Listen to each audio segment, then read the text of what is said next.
हर हर महादेव, घर घर महादेव। ताई दीदी देखी एगो बहुत सुंदर घरेलू कहानी बा जौन पहले भी घर घर में ही कहानी होत रहे, आज भी होता।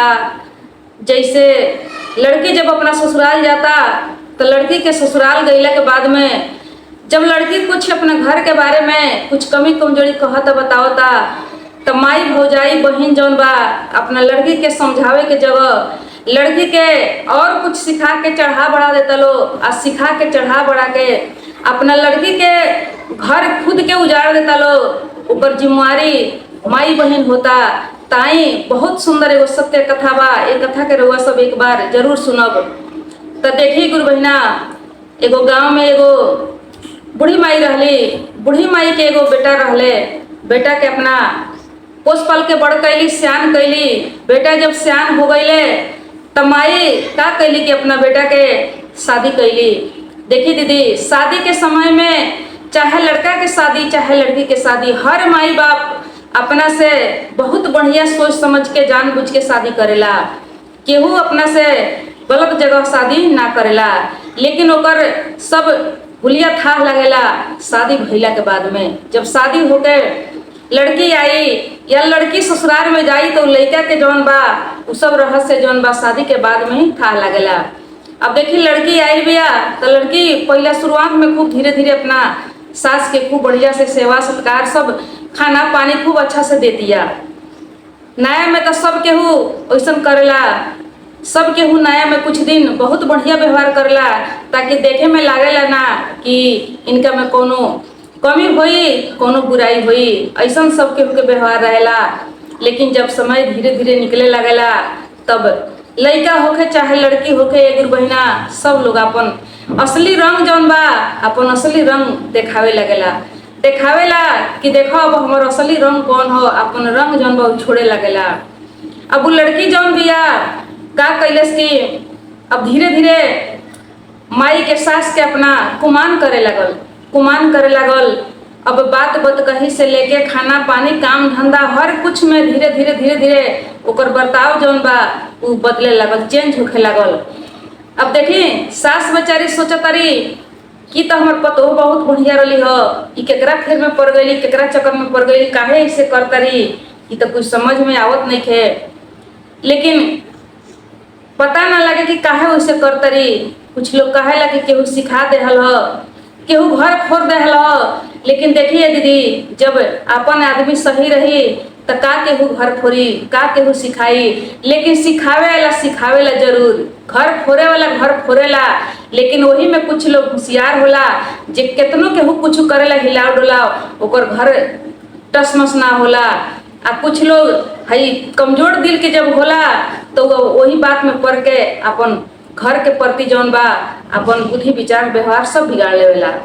अब देखें अब का होता कि वो धीरे धीरे बहुत उनका के परेशान करे लगली। बेचारी शिव चर्चा में जास, मठ मंदिर में जास, सब घर के काम धंधा क के सब ओरिया के सब ठीक ठाक क के आ तब कहीं निकलस कहीं जासू। लेकिन वह पर पतो जौन बा उनका के सही ढंग से रहे ना देश, चैन से रहे ना देश। अब देखी का होता है कि धीरे धीरे कुछ दिन के बाद उनकर पतोह जौन बा गर्भवती हो गईली। जब गर्भवती हो गईली तो उनका और ज्यादा घमंड होखे लागल कि अब तो हम माई बने वाला बानी, अब हम माई बने। तभी उस सास जौन रहली उस सास के एकदम परेशान करके विदेश एकदम बुझाए कि अपना आप के बहुत ज्यादा वो घमंडी अहंकारी हो गई माई बने के ख्वाब में। और अब सास जौन बा वो बेचारी तो खुश रहली कि हमरा अब पोता होके वाला बा, हम दादी बने। तो वो बेचारी सब काम धंधा खूब अच्छा से खूब बढ़िया से करस, पतोह के खूब प्यार दुलार करस, एकदम खुश रहस, मिजाज उनकर खुश रहे। एगो माई जब जा सुनेला कि हमरा बेटी के या हमरा बेटा के संतान होखे वाला बा तो बहुत ज्यादा खुशी होला ओकरा, बहुत ज्यादा खुशी के ठिकाना ना रहेला। वो बेचारी के वैसे ही खुशी के ठिकाना नहीं थे।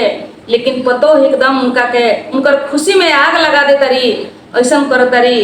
एक दिन अपना पति से कहली कि ये जी देखी हम गर्भवती बानी, हम चाहतानी कि रउआ जाके हमरा नैहर से हमरा माई के बुला के लिए हमरा माई के बोला के लिए आई, काहे कि हमर देख देख कई बहुत जरूरी बा। कहले कि काहे ऐसे काहे कहतर, हमर माई तो बढ़ले बिया नु तोहर देख देख करे खातिर। हमरा माई से कौन कमी बा, हमर माई दे देखा तन कि भर दिन सब काम करती है, तोहर देख देख सब करते बिया नु। कहली कि ना ना उ सब रउआ के देखावटी ह, उनका तो जलन बा हमरा बच्चा से। रउआ का समझेम, रउआ तो दिन भर बाहर चल जातानी, घर में हम बानी तो हमरा न मालूम बा कि उ हमरा साथ का करतरी। उ सब रउआ के देखावेली तो कभी हई काम कभी हो काम कभी हई काम निमन कहाए खातिर रउआ से उ सब करेली, लेकिन उ सब उनकर देखावा हो। अब देखी दीदी रोज रोज एगुड़े बात, रोज रोज एगुड़े बात अपना पति से कहे लगली, सुनावे लगली, भरे लगली उनकर कान। अब पति भी कहले कि चलो ठीक बा, एमे का जाता, इनका माई के हम बुला के लिया दे तनी। अब माई के जाके बुला के लिए अले, माई के जब बुला के लिए अले तब एक गुरु बहिना, अब माई बेटी पहले तो एक जनी रहली, अब माई बेटी दोनों जने, माई जौन बा अपना बेटी के मंथरा बन जाता रही, अपना बेटी के मंथरा बन के अब लगली उनका के एगो में दूगो और सुनावे सिखावे, सिखा पढ़ा के दोनों माई बेटी मिल के घर द्वार उन्हीं के, बेटा पतोह उन्हीं के, सब धन संपत्ति उन्हीं के, लेकिन उनका के एकदम बेचैन बेचैन करके बिक देव लोग, चैन से रहे ना देव लोग। बेटा रहस बाहर खेत बाड़ी में काम करस, आई दोनों माई बेटी अपन चलती चलावे लो, बहुत ज्यादा इनका के परेशान करे लगे लो। ई बेचारी बेटा से ना कहस, बेटा से ऐसे ना कहस कि हमार पतोह गर्भवती बिया, ए कुल के वंश देवे ला बिया। बेटा सुनी तो बेटा कुछ कही सुनी, या मार दिए चाटी दू चाटी तो हमरा आवे ला पोता पर कुछ बीत जाई तो सही ना हुई, हम अपना पतोह के कुछ ना कहें, कुछ ना सुनवाएं। अब देखिए गुरु बहिना, अब सब सहन कले, सब सहन कैला के बाद में बेचारी सब घर के काम धंधा करके सब शिव चर्चा करे चल जास। शिव चर्चा में से भगवान से अर्जी प्रार्थना करस कि हे भगवान, हे शिव गुरु, हमरा पतोह के रहुआ निम्ने निम्ने एक देह से दू देह कह देम, पार लगा देम अच्छा से बढ़िया से, चाहे बेटा होके चाहे बेटी होके, पर प्रसादी उठावस ले आवस, ले आके पतोह के देश, पतोह वो प्रसाद के भी कुछ ना समझस, दोनों माई बेटी मिल के ऊपर प्रसाद के भी ठुकरा दे लोग गुरु बहिना। अब देखिए एक दिन के बात है कि वो अब उनका समय धीरे धीरे बच्चा देवे के समय जौन बा नियरात रहे, निकलत रहे। अब वो माई बेटी, उनकर बेटी जौन बा कहत तरी कि माई हमरा तो बूढ़ साफ सोहात नहीं खे, देखो हम बर्दाश्त तले करत नहीं जबले हम बच्चा के जन्म नहीं दिले, आ यदि बच्चा के जन्म हम दे देम तो हम अपना बच्चा के हजूरे इनका के हम कुछ समझेम ना।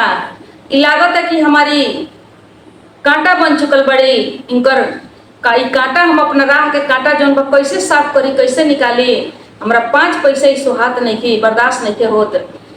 उनकर माई कहली कि हाँ बेटी, ये तो हमरो बर्दाश्त नहीं के होत, ये तो हमरो सुहात नहीं की, इनकर चाल रहन इतना गलत बा कि का बताओ या का कहल जा। सब घर में के 2 रुपये 4 रुपये लेके ही चले तरी मंदिर में पर प्रसादी किने, धूप अगरबत्ती किने चल तरी, ये तो तोहर बच्चा हुई तली तहरा के भिखार बना दी हैं। कहत तरी बेटी कि हम आई देखो, हम चाहतनी कि हमार बच्चा होके से पहले इनका के कोनो उपाय करके साइड लगा देगे, ना तो ये सब बिलवा दी हैं। जब सब बिला जाए तो हमार बच्चा कहाँ रही, कैसे पोलाई पसाई, कैसे पढ़ी लिखी। कहत लो कि ठीक बा। अब कहत लो कि देखो हमने के उपाय कर लिया। आज गई बड़ी शिव चर्चा में, शिव चर्चा में से जब आवत तारी तो सांझ के अबे करेली, आ का कैली कि उनका के एगो हंसुआ खूब एकदम धार वाला हंसुआ राखो, आ वही हंसुआ से बेटी आवते उनकर गर्दन काट दिया, सर अलग धर अलग पके, आ उनका के कहीं तोप ताप कर दिया। उनकर बेटा गई बड़े बाहर कोनो हितई में गई रहले, कहली कि तब तक हमने के अपन काम तमाम कर दिया। अब देखी दीदी का होता कि वैसा ही बेचारी बुढ़ियो गई रहली शिव चर्चा में, शिव चर्चा में से सांझ के आवत तारी, सांझ के जब आवत तारी तो आवते मातर में बेचारी प्रसादी थमावत तारी, तब तक ही पतोह उनकर माई जौन बा दोनों जनी मिल के वो हंसुआ उठौलस, आ दोनों जनी पकड़ के हंसुआ उनका गर्दन पर चला देलस। जब हंसुआ गर्दन पर चलौलस तो वो इतना ना धार वाला सुरीला हंसुआ रहे कि बेचारी के सर अलग आ धर अलग, दोनों अलग अलग हो गई। दोनों जने का कैलस कि उनका के उठा के सोहर बिटोर के आ का कैलस लोग की कहलस लोग की बेटा के आवे से पहले कहीं इनका के छुपा दिया, गाड़ गुड़ दिया। अब का करता लोग की वो लोग के दुआरी पर नाद रहे भैंस रहे, वो भैंस के नाधी रहे, वो वही नाद के नीचा ये लोग नाद हटा के दोनों माई बेटी मिल के कोड़ काट के आ हबर वही में वो नाद के नीचा देखिए गुरु बहिना कितना होशियार कितना चतुर रहे लोग कि वो नाद के नीचा ले जाके उनका के आ गाड़ के ठीक करके आ पूरा ऊपर लिपाई पोताई सब ठीक ठाक करके एकदम फिट कर देता लोग कि था ना लगे। तब तक देखी रात में उनकर बेटा अइले तब बेटा बेचारा कहले कि माई नहीं खी लोग, माई कहाँ बड़ी, माई खा के सुत गई बड़ी का। अभी कहता लोग दोनों जनी माई बेटी कि ना देखी दामाद जी माई तरह और आइले नहीं थी, गई गई है शिव चर्चा में आ देखी एक बेर लोग आइल नहीं थी, पता ना कहाँ चल गई बड़ी। उनकर तो इतना ना आदत खराब बा कि कौनो बेरा कहीं निकल जली, कहीं चर्चा में चल जली। ये सब बानी उनकर इतना गलत बा कि का कहल जाओ का ना कहल जाओ। अब देखिए गुरु बहिना अब बेचारा निकल के कहीं खोजले कहीं पता ना लगल। तब घर में आके परेशान हो गईले तो दोनों माई बेटी कहता लो कि रहे दिन बिहान पता लगे ना होई तो कहीं कोनो गुरु बहिना लोग के घरे जाके रह गई हुई है। अब देखी ना तो कहीं निकलल हुई है बेर कुबेर, कहीं दूर गई हुई है, कहीं से आवत हुई है तो कौन ठीक बा, कोनो जीव जानवर खा गई हुई। यदि जिंदा हुई है तो बिहान मिली है। अब देखी बेचारा दुखित होकर सुत गईले। सुतला के बाद में सवेरे उठ के बहरल बड़े अपना माई के खोजे निकलत रहे। जब माई के खोजे निकलत रहे जैसे वो नाधी के सिके जाता रहे तले नाधी में से आवाज आवता नीचे से, कहता उनकर माई के आवाज कहता कि बेटा तू कहाँ जाता रहे खोजे, हम तो यही जवानी, तू काहे परेशान होइल बड़ा। अब देखी दीदी अब कहत रहे कि कौन आवाज है, तो हमारा माई के आवाज है, ये हमार माई बोलत रही, कहाँ से ये आवाज आ रहल बा। फिर वो अकाने लगले, सुने लगले, माई कहीं लौकत नहीं थी, केहू लौकत नहीं थे। लेकिन फिर वो जैसे बढ़त रहे तैसे फिर से वो आवाज आवता कि बेटा तू कहाँ जाता रह, हम तो यही जबानी, तू काहे परेशान भइल बड़ो। अब देखी दीदी अब बेचारा घूम के अगल बगल लगले खोजे ढूंढेगी तो हमार माई बोलत रही, ये हमारा माई के आवाज है। अब जाके वो जब नाधी उधी और लगलन चारों ओर घूमे खोजे तो नाद के नीचे जौन बा बड़ा सुंदर से लिपल रहे। बड़ा सुंदर से जब लिपल रहे तो उनका मन में कुछ शंका लागल कि नाधी के नीचे तो कहियो लिपाला ना, आज काहे लिपाइल बा। अब फिर वो जाके देख सुन ले आ वहाँ चिंतित होकर बैठल बड़े, कहत रहे कि माई तोहर आवाज आवता आ तू दिखाई देत नहीं हो। तब उनकर माई कहली कि ये बेटा हम यही नाद के नीचे बानी, तोहर माई या तोहर सास तोहर मेहरारू या तोहर सास मिलके हमरा के हंसुआ से रेत के मुआ के आ यही नाधी के नीचा लोग गड़ले बालो। अब देखिए गुरु बहिना झटपट नाद हटौले, ऐसा उनका शंखा लागले रहे। नाद हटा के आ जब वो पूरा कोड़त रहे तो उनका माई के थोड़ा थोड़ा लुगा दिखाई देवे लागल। जब लुगा दिखाई देवे लागल तो देख के चकित हो गईले। हई करेज पर एकदम उनका बहुत जोर के झटका लागल।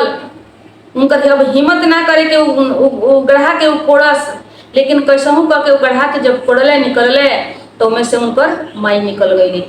माई जब निकल गई तो पूरा गांव में शोर हो गई, पूरा गांव के लोग वहाँ इकट्ठा हो गए, सब लोग आके जुटल बा, सब लोग जुटल उनका मेहरारू के उनका सास के करनी सब लोग सुनलस। दोनों माई बेटी आके अब लोग माफी मांगता, लोग थू थू कहले बा। लेकिन बताइए गुरु बहिना माफी के भी एगो हद होला, सीमा होला कि कहाँ माफी मांगला से माफी मिल जाई। कौन ऐसा गलती बा कि जौना के माफी मांगल जाई तो माफ हो सकता, उस समस्या के समाधान हो सकता। अब केहू के जान मार के केहू माफी मांगे तो बताई कि ओकरा के माफ करके केहू का करी। वो समस्या के समाधान माफी मांगला से नहीं के। कोनो गलती ऐसा बाकी जौना के माफी मांगला से भी कुछ हल निकले वाला नहीं के। सब गांव के लोग थू थू कहले बा। बेटा कह करे कि माफी कहनी के माफ कर देला से का हमार माई वापस आ जाई। माफी के भी एगो सीमा होला कि कहाँ माफ करे के बा। लेकिन ये तो हद पार हो गई बा। ये तो सबसे जौन लास्ट स्टेप होला गलती के, वो गलती भइल बा, एमे माफी करे के का बा। दोनों माई बेटी के ले जाके घर में थून दिले। घर में थून के कहले कि पहले अपना माई के दाह संस्कार करी। सब गांव समाज के लोग मिल के ले जाके माई के संगे संगे दाह संस्कार करौलस। दाह संस्कार करौला के बाद में दीदी अब केहू कुछ कहत नहीं कि कैसे केहू कहीं मना करे कि तू ए लोग के सजा मत दो। का कहले कि दोनों माई बेटी गिड़गिड़ाते रह गए, माफी मांगते रह गए। कहले कि ना, ई माफी मांगे वाला गलती हईले नहीं है, एमे माफी के कोनो बातें नहीं है। काहे कि माफी होला, वैसे गलती होला छोट बड़ जौना के माफ कइला। ए गलती के तो सीधे सजा व फांसी, एकर सजा व फांसी। जैसे हमरा माई के तहनी दोनों माई बेटी मिलके आखिर हमर माई का कइले रहलखियो, तोरे के इतना सेवा करत रहलखियो, इतना सब रेख देख करत रहलखियो, फिर भी तू हमरा माई के जान के दुश्मन बन गइलू। अब देखिए का होता कि ओहू दोनों जनी के वही तरह हसुआ लिए ले, आ हसुआ लिया के दोनों जनी के वही तरह काट देले। आ काटला के बाद में ओहू दोनों जनी के ले जाके कहीं फेंक ले। आ फेंकला के बाद में बेचारा घर से निकल के शादी ब्याह न कैले, चल गए मठ मंदिर में। सब धन संपत्ति जौन बा ओकरा के धीरे धीरे धीरे धीरे कह के दान पुण्य कर देले, मठ मंदिर बनवा देले। कहीं कहीं पानी के व्यवस्था करौले, कहीं भोजन के व्यवस्था करौले। यह सब कह के सेवा में, समाज के सेवा में, गांव समाज के सेवा में कह के अपन संपत्ति धन जौन बा ओकरा के धीरे धीरे वही में दान पुण्य कैले, अपन जीवन जौन बा भक्ति में जाके बितौले। तो देखी दीदी यही से कह जाला कि कुछ माइये लोग जौन बा अपना बेटी के घर जौन बा तोड़ेला, अपना बेटी के घर बर्बाद करेला। कहाँ ले समझावे के जगह सिखा पढ़ा के एकदम ठीक करके पक्का कर दिलो, जौना के वजह से सास से नफरत, पति से नफरत, कहीं कहीं तलाक शुरू हो जाला, कहीं कहीं छोड़ा छोड़ी हो जाई, कहीं केहू अपन जान गंवा देला। ऐसा नौबत आ जाला।